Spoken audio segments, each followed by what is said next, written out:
One of the secrets to a great dinner party is a well-planned menu that lets you spend hours at the table, not in the kitchen. Let me share a secret recipe. Discover an ingredient that fires your imagination. Choose other flavors to match. Find the best way to cook them. My secret recipe? Cooking without a recipe.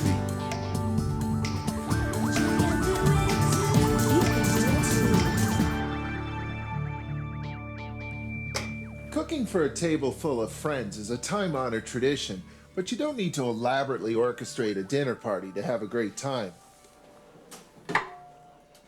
Your best bet is to plan your menu in advance, keep it simple, and stir in as much creativity as you can. A special occasion calls for a special ingredient, like smoked salmon, but it also calls for getting as much done in advance as you can. So here's a great dish that you can have ready ahead of time.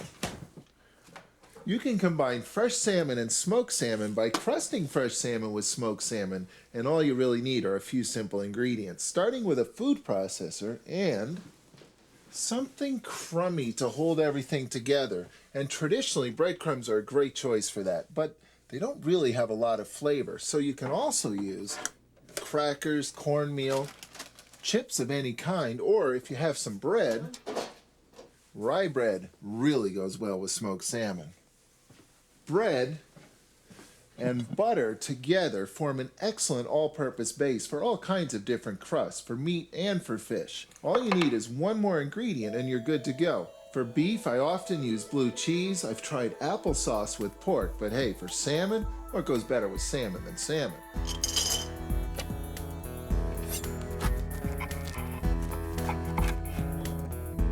This is a very straightforward method for any group of ingredients. All you need are roughly equal parts of whatever you choose.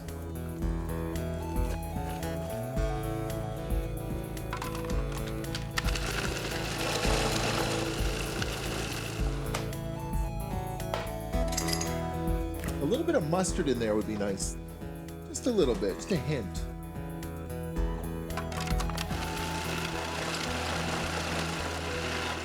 If you like crusty, crispy salmon, you can always take a moment now and brown off the salmon a little bit. There are two basic ways to make sure that things don't stick to a pan. A little splash of oil helps, but so does preheating the pan. Ingredients don't stick to hot pans, they stick to cold pans.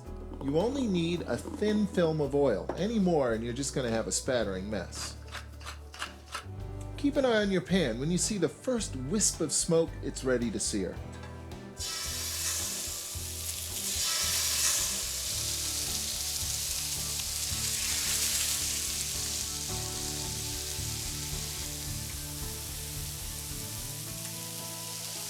Your fish may stick at first, but as it sears, it actually releases from the pan. That's because it actually constricts a little bit and pulls away. So you'll know when it's ready to flip because it won't be stuck to the pan anymore.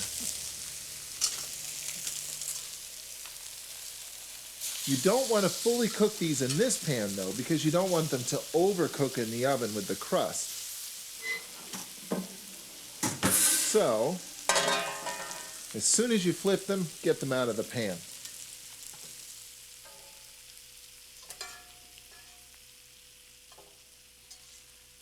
That's what flavor looks like, and it's only going to get better with the crust.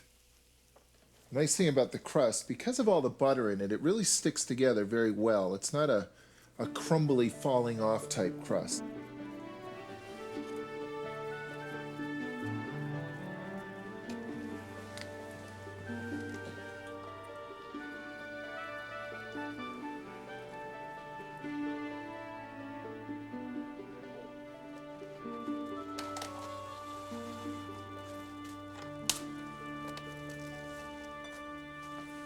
Voila! Smoked salmon crusted salmon.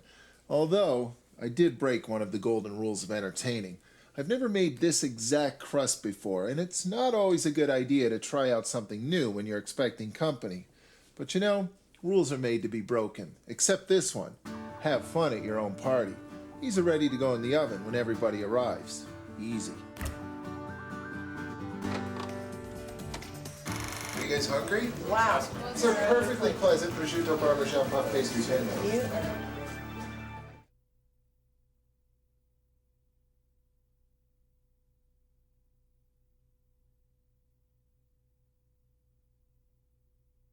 When you're hosting a dinner party for your friends, make sure you enjoy it as much as they do. Plan ahead with the menu and cook ahead as much as you can. Like an everyday salmon fillet crusted with a special occasion paste of smoked salmon, rye bread, butter, and mustard, ready to be baked off at the last second.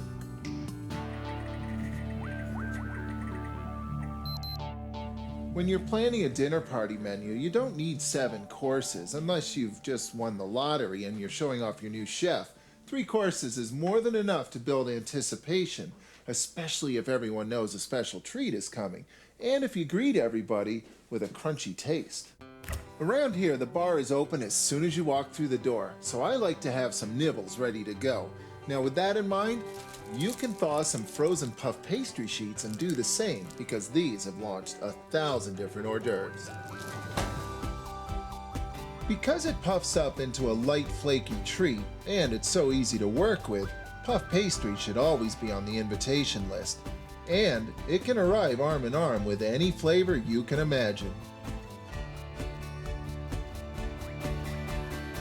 It's easy to wrap it around a stuffed olive for a tasty bite, or bake it into a miniature tart shell in a small muffin pan and fill it with dried tomato and roast garlic. It can serve as the base for an artful pizza, perhaps with a touch of basil pesto and a Parmesan shaving or two. Or look in your fridge and let your pastry imagination run wild.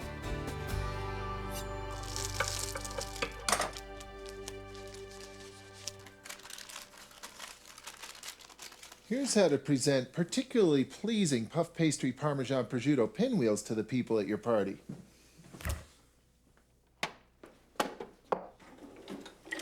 Begin with some mustard and think of it as an adhesive.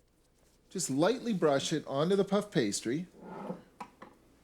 Begin with a layer of thinly sliced prosciutto.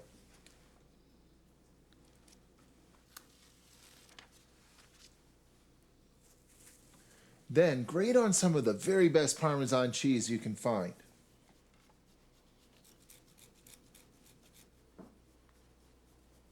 Next, roll it up in a thick cigar shape.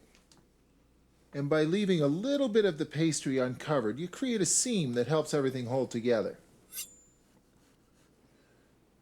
And best of all, you can bake these off well in advance of your party, the day before if you have to. All your Parmesan prosciutto puff pastry pinwheels need to be particularly pleasing for the people at your party is just to be baked off until they're golden brown. And don't eat any until your guests arrive.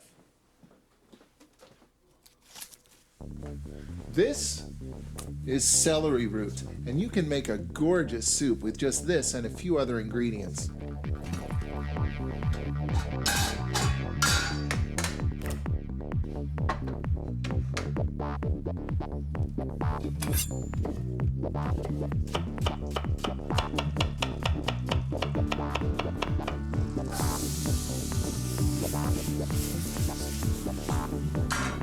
Celery root have a gorgeous fragrant celery flavor to them, and they are the root of a celery plant. Not the exact same one you see at the supermarket, but a cousin. They do need some peeling though.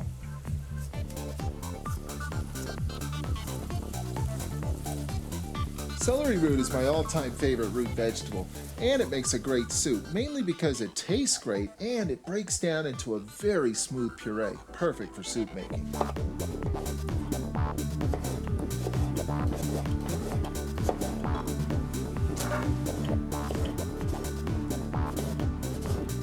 So, just fill your pot about halfway with the root vegetables and then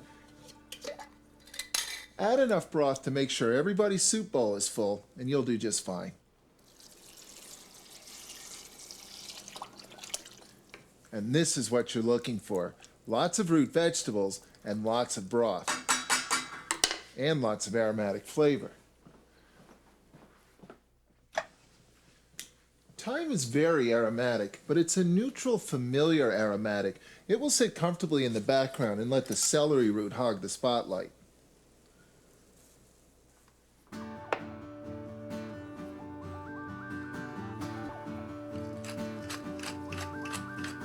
You know, this soup is done as soon as the celery root gets tender, but if you like, you can also stir a little finesse into this by pureeing it before your guests arrive and after you fire up dessert.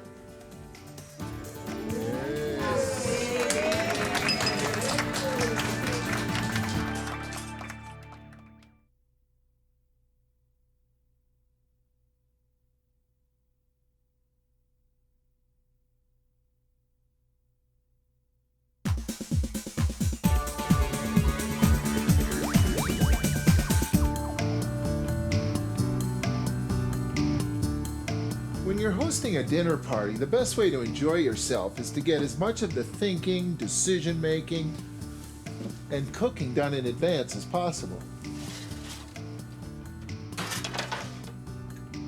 Like crusting salmon fillets with smoked salmon, rye bread, butter, and mustard so they're ready to head for the oven at the last minute.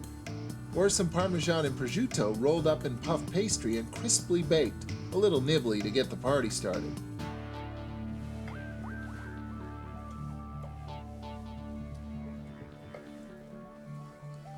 Here's another tip on entertaining. Nothing is more welcoming than sharing your best with your friends, which is why I think I'll take the time tonight to make a sauce to go with the main course. Otherwise, this smoked salmon crusted salmon would look awfully lonely on the plate. So here's a sort of half vegetable, half sauce to go with it. All you need is a cucumber, some sour cream, and some dill.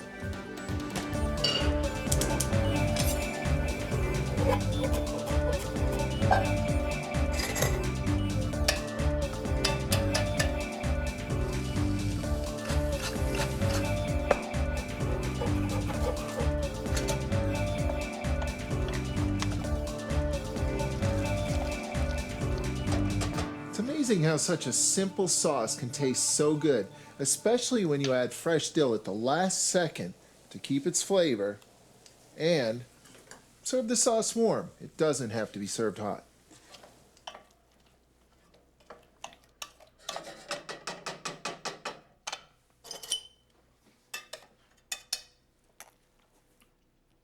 Homemade sour cream cucumber dill sauce. But you know, when you're entertaining, there's no shame in using a little bit of store-bought help.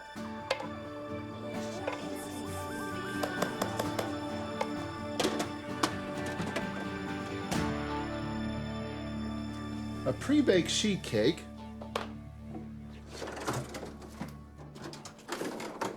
a tub of top-notch ice cream, and some egg whites is all you really need to whip up a spectacular party dessert, baked Alaska. And if anybody asks you, did you make this? You can always say, yes, I made it possible. You can do it.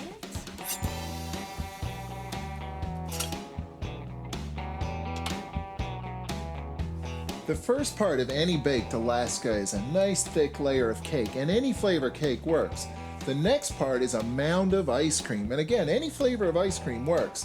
The last part is a thick insulating layer of meringue, because a baked Alaska is finished in the oven. This is a great way to add flavor to a store-bought cake.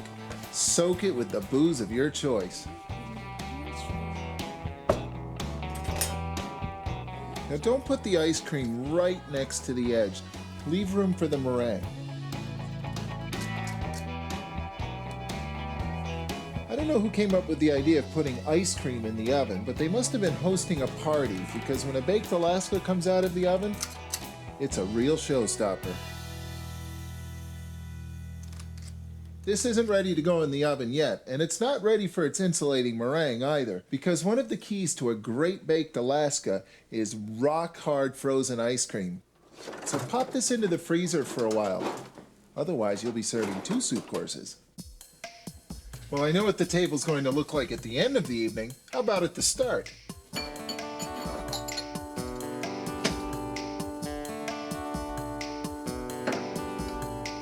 When it comes to setting the table, there are only a few simple guidelines, and there are no rules.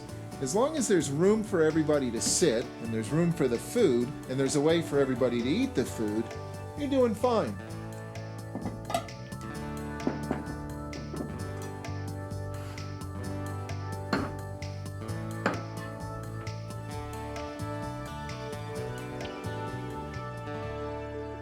Flowers are always welcome, but not strongly scented ones. You want to smell the food, not the flowers.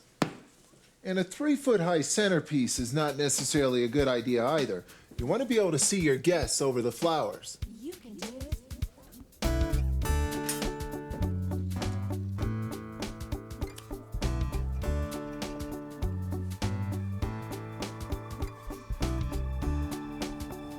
This is just like garnishing a plate.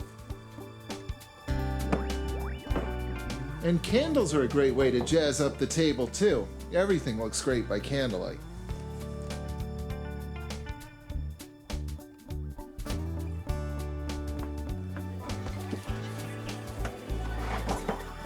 And now is not the time to show off your great aunt's turn-of-the-century silverware collection either. A selection of 14 different knives, forks, and spoons at every place is just silly. And don't forget who has to wash them at the end of the night. But the most important thing to add to your table are good friends.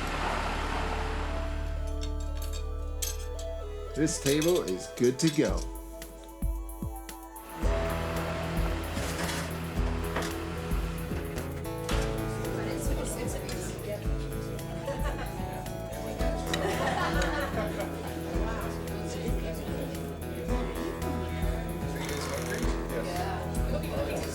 Cheers, everyone.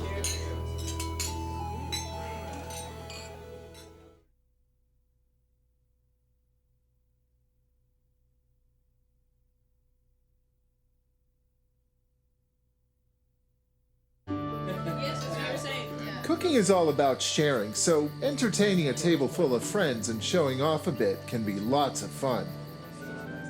Mo, Rachel, Jan, shall we? Bonus points for whoever can tell me what the root vegetable in the soup is. Celery root. Celery root. All right. Well done. Okay. Bonus points for everybody. I propose a toast. Here's to good friends and big flavors. Cheers. So what's the bonus points? We'll get to that later. Wait till you see dessert. Sometimes it's hard to slip away from the table, but when you know a baked Alaska is waiting, no problem. But before the fireworks can begin, I need a standard 4-egg white meringue. Now be super careful not to get even a single little drop of egg yolk into your whites, because egg yolks have fat in them, and fat will not allow the whites to whip.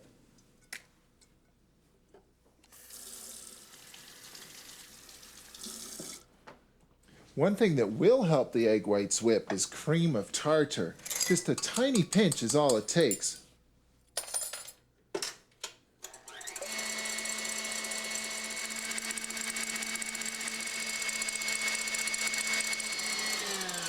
Egg whites will increase in volume 8 to 10 times, and once they do, add some sugar, half cup or so,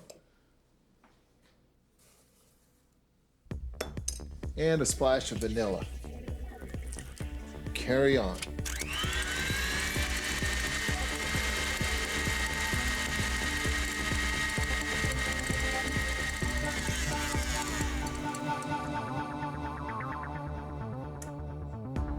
The egg whites are ready when they hold their shape.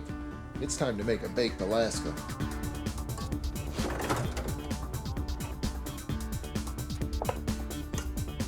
At this point, you're working pretty quickly. Not only because the ice cream's melting, but because you want to get back to the party.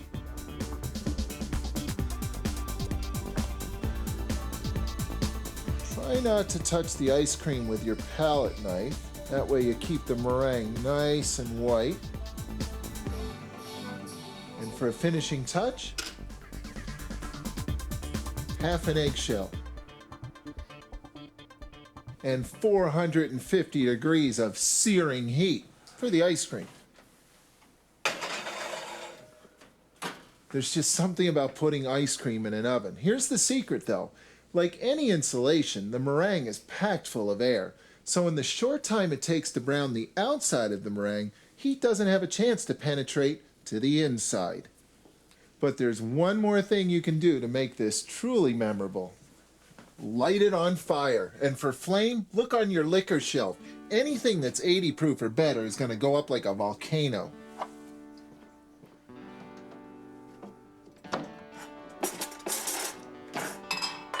To light your favorite booze on fire, gently warm it until you see the first 2 or 3 bubbles, then turn off the heat and ladle it into the eggshell on top of the baked Alaska. But don't light it until you get to the table. And ask one of your guests to stand by with the fire extinguisher for dramatic effect.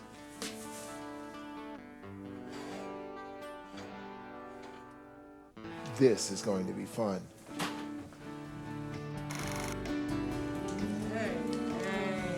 And it gets better. Okay, who's got the fire extinguisher? Yeah. This is... Wow.